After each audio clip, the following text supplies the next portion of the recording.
Morning. আজি আকৌ এটা নতুন ব্লগ লৈ আপোনালোকৰ ওচৰলৈ আহিলোঁ।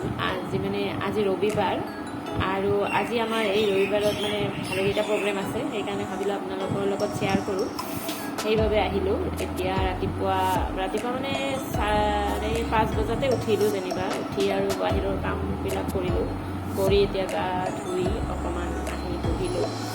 আৰু কিবাকিবি কাম অলপ আছে ঘৰৰ, ঘৰ মোচা বা এইবিলাক কৰি আকৌ গা ধুম বুলি ভাবিছোঁ। তাৰপিছত এতিয়া পানী খালোঁ এইবিলাক ৰাতিপুৱা, আৰু অকণমান ৰঙা চাহ খাই ঘৰৰ কামবোৰ আৰম্ভ কৰিম। আজি গণেশ মন্দিৰলৈ যাম আমি। আমাৰ গাড়ীখনৰ পূজা দিয়া হোৱা নাই, তাকে পূজা এভাগ দিম বুলি ভাবিছোঁ, সেইবাবে গণেশ মন্দিৰলৈ যাব লগা আছে। গতিকে কামবোৰ সোনকালে কৰিব লাগে, পটাপট কামবোৰ কৰি মই ৰেডি হ'ম। গতিকে মোৰ লগত থাকক, দেখুৱাই আছোঁ আৰু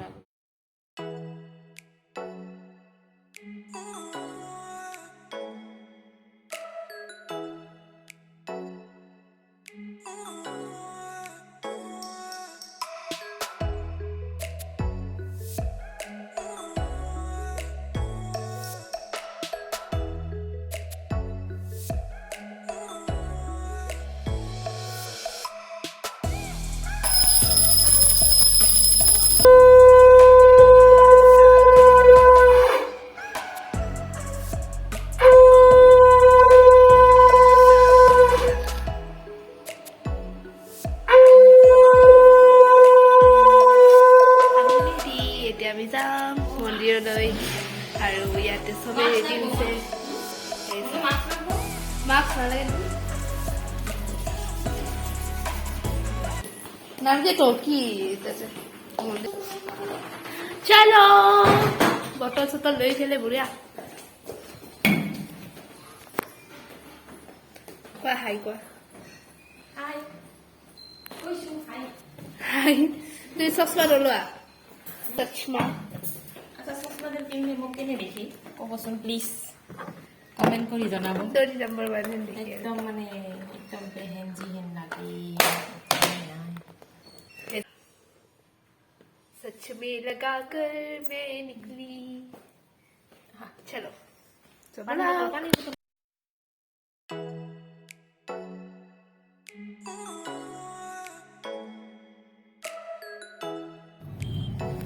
আমি গণেশ মন্দিৰলৈ বুলি ওলালোঁ।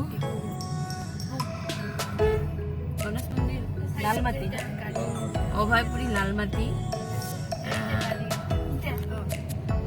এইয়া পুৰা একদম মন্দিৰলৈ বুলি। এয়া তোমালোকেও আমাৰ লগত থাকক, চাই থাকক, দেখুৱাই আছোঁ। এতিয়া অলপ দোকানত নামিব, মিঠাই কিনিব, প্ৰসাদ দিব লাগিবতো, সেইবাবে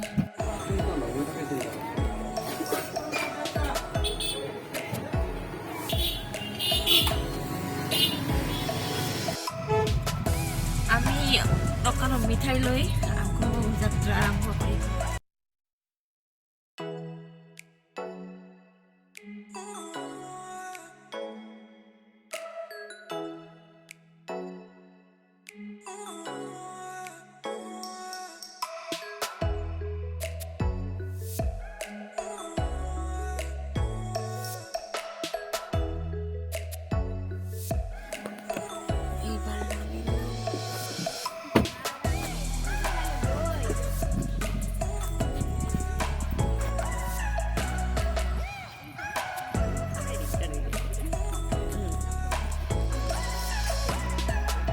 চাওঁ আপোনাক একবাৰ ভকত, আমাৰ ভকতক দেখাওঁ এইবাৰ।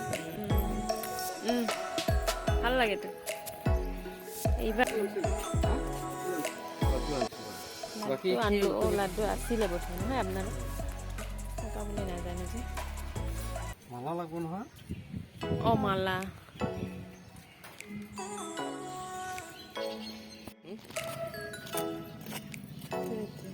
সেইখানে বলো কি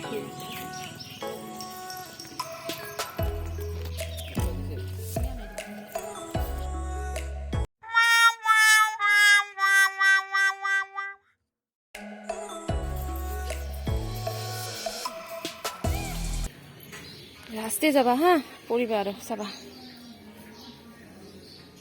গড়াটো ভিজাবা কিন্তু।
অলপ কৈ দিয়কচোন এই শিলবিলাকৰ বিষয়ে। ইয়াতে যিমানখিনি মন্দিৰ চৌহদত বিভিন্ন আকৃতিৰ শিলাখণ্ড ইয়াত সংৰক্ষণ কৰি ৰখা হৈছে। ইয়াত আপোনালোকে দেখিব ইয়াত বিভিন্ন নক্সা শিলত কটা আছে আৰু এইবোৰ খুব পুৰণি যুগৰ, যি সময়ত মানুহে শিলত খোদিত কৰি বিভিন্ন দেৱ দেৱীৰ মূৰ্তি নিৰ্মাণ কৰিছিল সেই যুগৰ। আৰু ইয়াত অভয়পুৰী গণেশপুৰৰ যি গণেশ মন্দিৰ, ঐতিহাসিক মন্দিৰ, ইয়াত এই পূৰ্ব আমাৰ বহু বছৰ আগত, তেতিয়া হয়তো আমাৰ জন্মই হোৱা নাছিলে, এই মাটিৰ তলৰ পৰা এইবিলাক খান্দি উলিওৱা হৈছিল। অসম চৰকাৰৰ প্ৰত্নতত্ত্ব বিভাগে ইয়াত খনন কাৰ্য চলাইছিল আৰু এই খননত বিভিন্ন আকৃতিৰ এনেধৰণৰ শিলাখণ্ড কিছুমান ইয়াত আৱিষ্কাৰ, আৰু সেইবোৰ আজি বৰ্তমান যিটো মন্দিৰ পৰিচালনা সমিতি ধুনীয়াকৈ ইয়াত সংৰক্ষণ কৰি ৰাখিছে। এইবিলাক অলপ দেখুৱাই দিওঁ।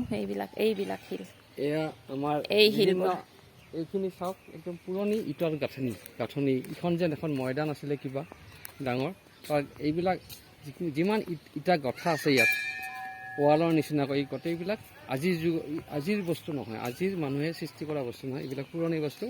আপোনালোকে গাঁথনিবোৰ, ইটাৰ গাঁথনিবোৰ দেখিলে গম পাব কেনেধৰণে ইটাৰ আকৃতিবোৰক চাওক, কেনেকুৱা আকৃতিৰ ইটা আছিলে।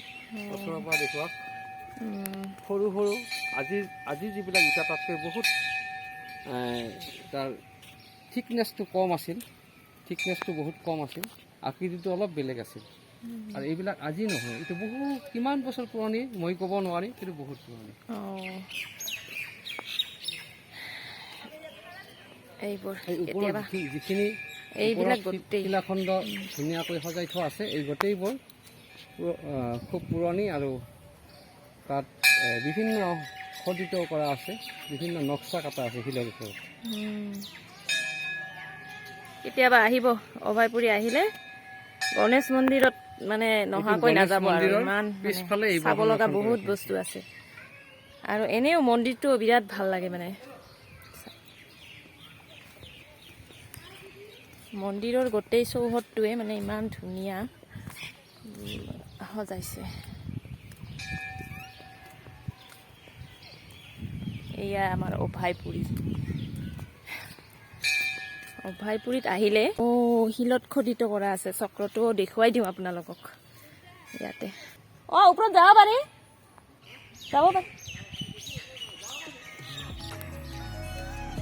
এইটো দেখিছে এইটো এটা চক্ৰ শিলতে খোদিত হৈ আছে আৰু বহু পুৰণি মানে মাটিৰ তলৰ পৰা ওলোৱা বুলি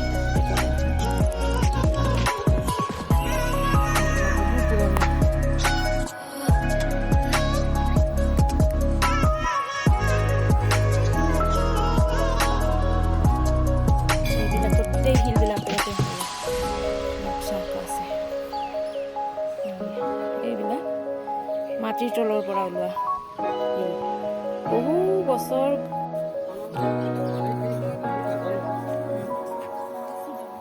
এইবিলাকো শিল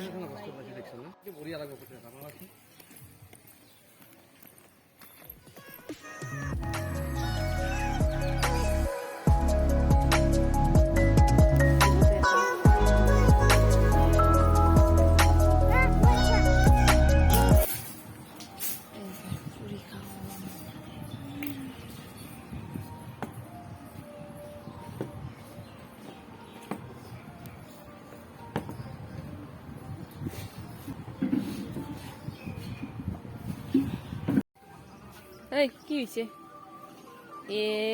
একেবাৰে অৱস্থাই নাই পুৰা খোজ যাব লাগছে কি হৈছে হামু লাগিছে না পেটে খোজাইছে হামুৱে দিলে এই ৰ'দত এই ৰ'দত হামু দেই উঠ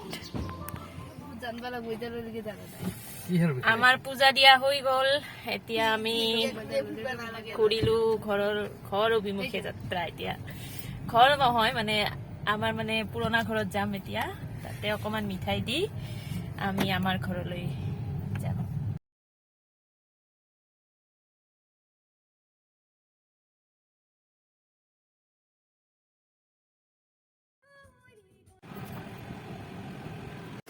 আমি ঘৰ আহি পালো এতিয়া 1টাই বাজিল মই আপোনালোকক এটা ৰেচিপি মানে দেখুৱাম বুলি কৈছিলো কিন্তু দেখুৱা নহল তাৰমানে নহল মানে এওঁ ক'লে এওঁৱে বোলে কিবা এটা বনাব মানে চিম্পুল কৰি আপোনালোকক দেখুৱাম সেইটোকে আজি আৰু মোৰ ৰেচিপিটো দিয়া নহল আৰু ইমান ভাগৰ লাগিছে একদম আহি পাই এতিয়া বলক পাকঘৰলৈ যাম তেখেতে কি বনাইছে দেখুৱাম অলপ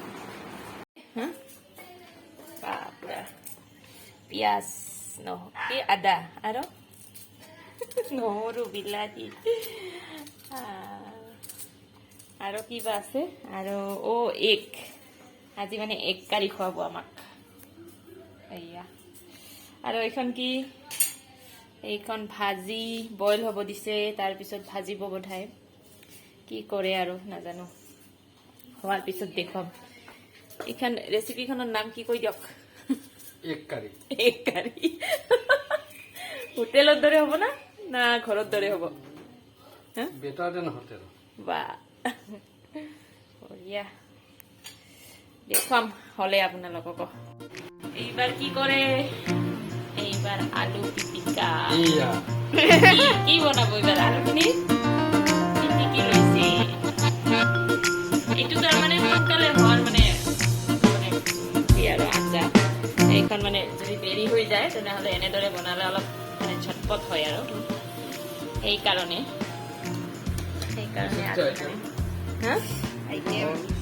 আইটেম কি দিব মানে না কি পিঁয়াজ আৰু বিলাহী, আদা নহৰু এণ্ড এগ আৰু এইটো আলুটো মানে পিটিকি ল'লে এইবাৰ মানে ঝটপট আঞ্জা হৈ যাব, আমি খাই দিম। আজি মানে ৰেচিপি বেলেগে হ'ল হয়, মানে মই বনালোঁ হয়, কিন্তু মানে আজি সময়ৰ অভাৱত বনোৱা নহ'ল। কিন্তু এখেতে ক'লে মানে এখেতে বোলে এখন বঢ়িয়া ৰেচিপি জানে, মানে ঝটপট হোৱা, সেইকাৰণে আৰু তেওঁকে বনাব দিলোঁ। এইবাৰ কি কৰিব?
দিয়া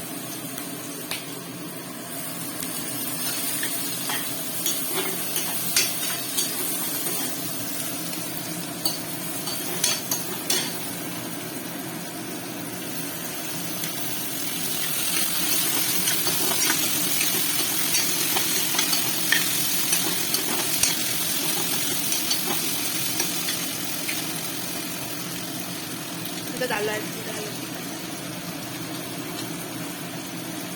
hah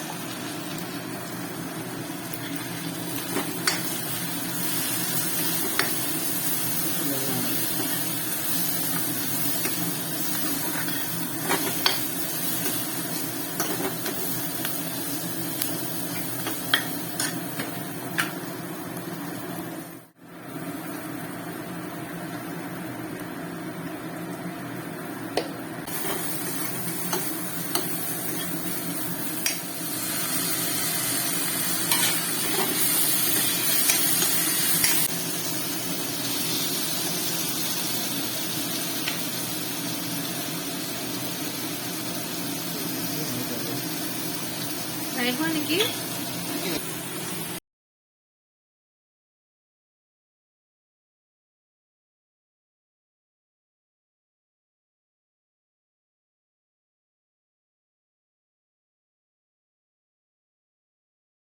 অলপ দালি গ্ৰেভিটো আবাৰ ৰেডি হয়ে গল।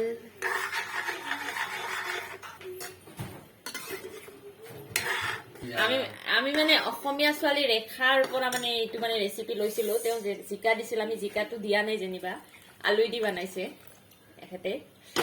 আলু আৰু মচুৰ দাইল, আলু আৰু মচুৰ দাইলেদি বনাইছে, জিকাৰ সলনি মচুৰ দাইল। গতিকে ৰেখাই মানে যেনেকৈ কৈছিল ৰেচিপিটো সেনেকেই বনোৱা হৈছে। তেতিয়া খাইহে গম পাম কেনেকুৱা লাগে। ভালে লাগিব নিশ্চয়, এখেতৰ হাতৰ পৰশত আৰু বেছি ভাল হৈ যাব একদম। অলপমান এতিয়া কাশ্মীৰী লাল মিৰ্চ ৰঙচুৱা হ'বৰ কাৰণে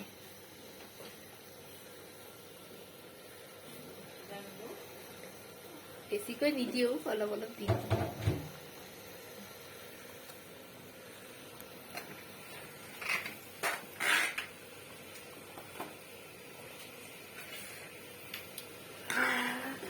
দিয়া না আৰু অলপ কম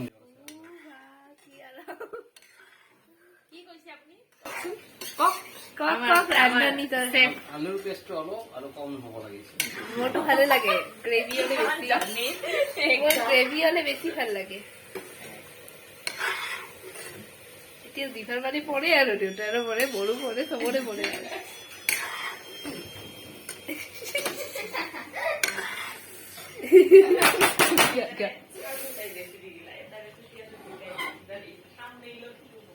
ৰেখাই থত এটা দুটা, তিনিটা, চাৰিটা হৈ গ'ল। ৰেডি।